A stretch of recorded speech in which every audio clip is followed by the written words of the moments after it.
चौधरी साहब ने एक बड़ा प्रोफाउंड अहाता किया था स्विफ्ट रिटॉर्ट का इन अल्फाज में कि ये जो स्विफ्ट रिटॉर्ट का ऑपरेशन है इसको एक आम आदमी इस तरह समझ सकता है जिस तरह एक ऑर्केस्ट्रा होता है और उसमें एक कंडक्टर के एक हाथ की जुम्बिश के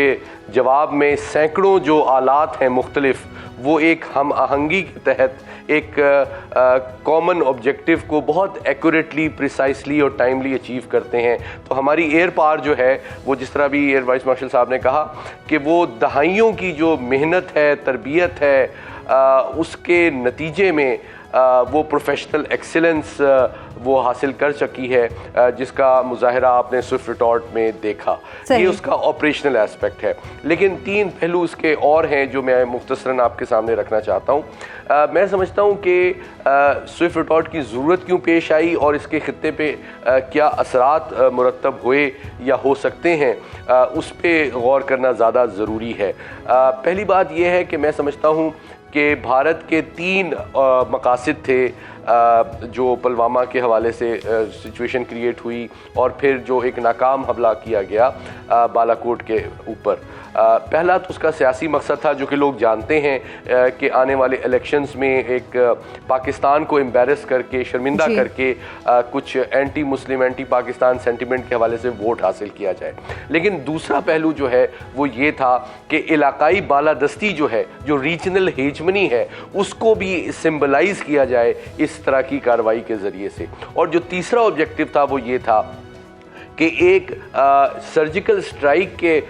तहत एक न्यू नॉर्मल डेवलप किया जाए कि भारत जो है इस खित्ते में किसी भी हमसाया मुल्क के ख़िलाफ़ इस किस्म की कोई कार्रवाई कर सकता है। तो मैं समझता हूँ कि पाकिस्तान फ़ज़ाइया की जो इस्तेदाद है,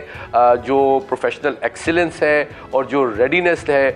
उसके तहत ये तीनों ऑब्जेक्टिव्स आपको नज़र आता है कि काफ़ी कामयाबी के साथ पाकिस्तान ने डिनाई किए। जिसका सबसे बड़ा सबूत ये है कि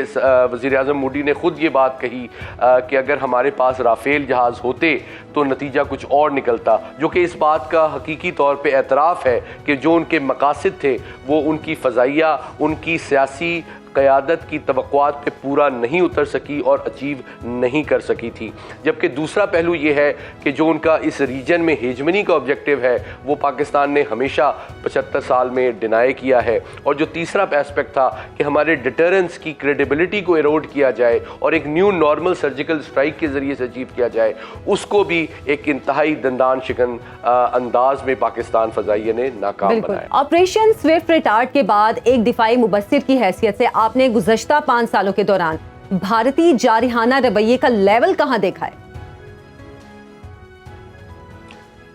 देखिए, अगर पिछले 5 साल का अहाता किया जाए तो जिसको मौजूदा मुस्तामिल इस्तिलाह में हाइब्रिड वॉरफेयर कहा जाता है, उसमें आपको भारत मल्टी डोमेन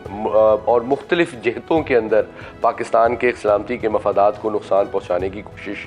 मुसलसल कर रहा है। और ये सिर्फ उसके लिए अपनी दिफाई सलाहियत पर ही भरोसा नहीं करता, बल्कि वो अपनी सिफारती असर व रसूख हो, अपना मीडिया और इंफॉर्मेशन हो, साथ ही साथ जो उसकी डायस्पोरा का रोल है,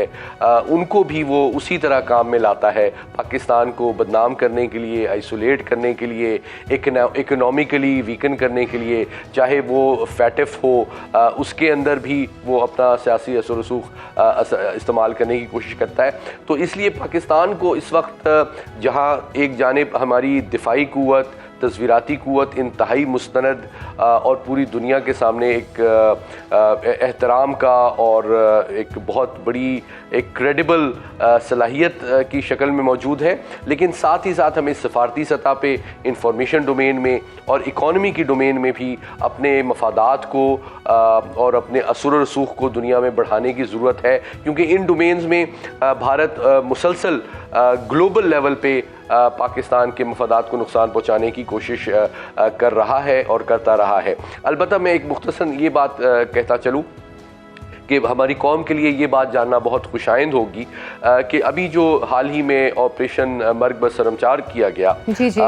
उसमें और स्विफ्ट रिटॉर्ट में क्वालिटेटिव फ़र्क जो है वो ये बात साबित करती है कि पिछले 5 साल में हमारी एयर पावर की कैपेबिलिटी, कैपेसिटी, महारत और इस्तेदाद में बहुत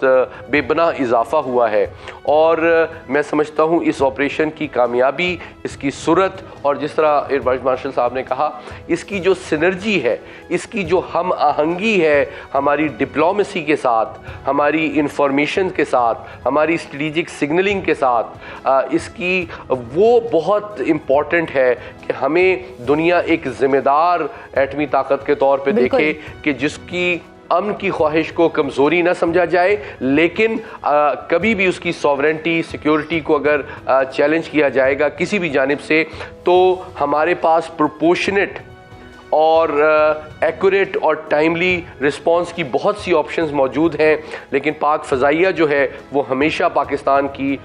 जो अवाम की तवक्कुआत हैं, कौमी सलामती के जो तकाज़े हैं उसके ऊपर पूरा उतरती है। और यकीनन जिस तरह हमारे क़ायद-ए-आज़म ने कहा था, it remains after 75 years an air force second to none.